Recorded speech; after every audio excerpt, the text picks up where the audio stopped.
Well, it feels fantastic if you get the call and you're invited to revisit something. And especially when you're given the opportunity to do something different with it, and to explore, aspects and sides of your character that you were not able to, play with the first time around. So the feeling of evolving, and the feeling of not repeating yourself, but doing something very different, is highly inspiring and thrilling. Where do we find Zemo? Well, he's sitting in a German prison cell, and he's been sitting there for quite a while, for a couple of years.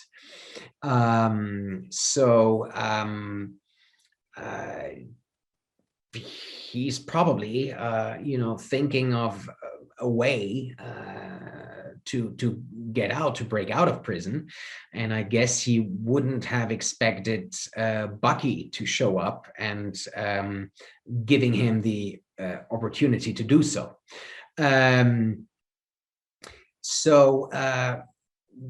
We meet Zemo, and we hopefully remember him from Civil War. So we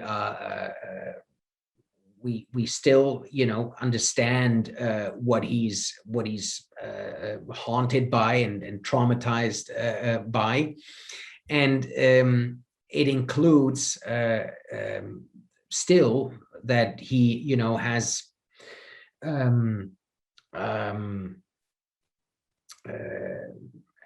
has the clear mission for him to avoid for anyone to get hold of,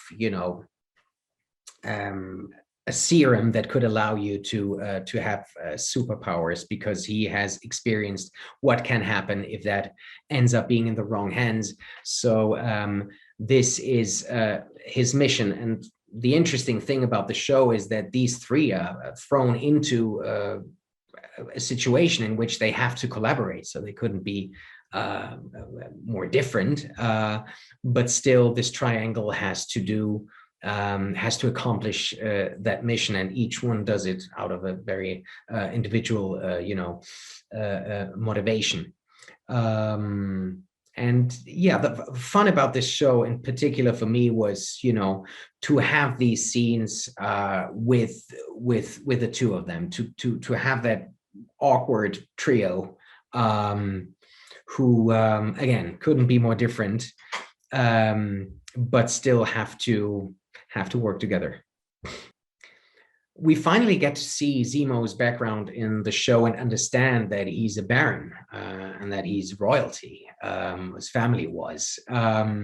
And that was so much fun to play with, We see a different attitude in Zemo. We see a different style, this wonderful coat he's wearing. And I remember that when I put this coat on, I immediately changed the way I, played Zemo. It gave me the opportunity to play around with this aristocratic background, to be more suave and posh and arrogant and comical and whatnot. So this was a new side to Zemo that we didn't get to see in Civil War. The relationship between these three, and the relationship between Zemo and Bucky and Sam, is highly complicated, as you can imagine. But the three depend on each other, and the three need each other. So no matter how creepy and manipulative Zemo might be, Bucky and Sam know exactly that that they need him, at least for a certain amount of time. And what I always loved in those scenes is that no matter how different they are, and the conflicts and arguments they might have with each other, I guess underneath it all, there is I don't know if respect, but understanding for each one's trauma in life. And I guess they see that in each other. Every one of them has gone through a lot in life. The two of them having lost their allies and friends, their best friend they looked up to. Zemo has lost his family. So I think there's that mutual understanding of, what everybody has gone through. Well, Zemo is shocked by the information that there are more super soldiers and that there is, that highly dangerous super soldier serum because, this is, for Zemo, this is his ultimate nightmare. He has seen what happens when people play God. And the catastrophe of his life, the loss of his home, the loss of his family, is due to that, and that is why he tries to do everything he can to get hold of that serum and to fight super soldiers, because according to Zemo, they're not allowed to exist.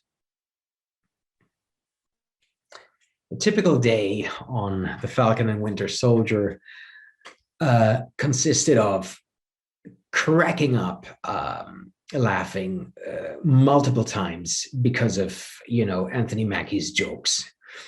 He is hilarious, but sometimes it's tough to work with him because you're still thinking of a joke that he made, and then you realize that the camera is rolling. But that helped to create that wonderful, cheerful, playful atmosphere that Marvel always creates, and surprises me, and I find that incredible, because if you think about the endeavor, if you think about how big that scale is and how much pressure there is on projects like those, which are gigantic, it is really remarkable of how smooth and nice and welcoming it feels when you are on set. And that allows you to be loose and to try things, to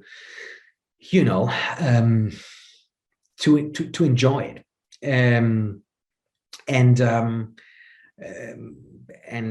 so everybody who is chosen, like Kari, the director, are wonderful people. So, and if you're surrounded by the best people, then you're able to shine. And so I really enjoyed every single day on it. I have to say, yeah.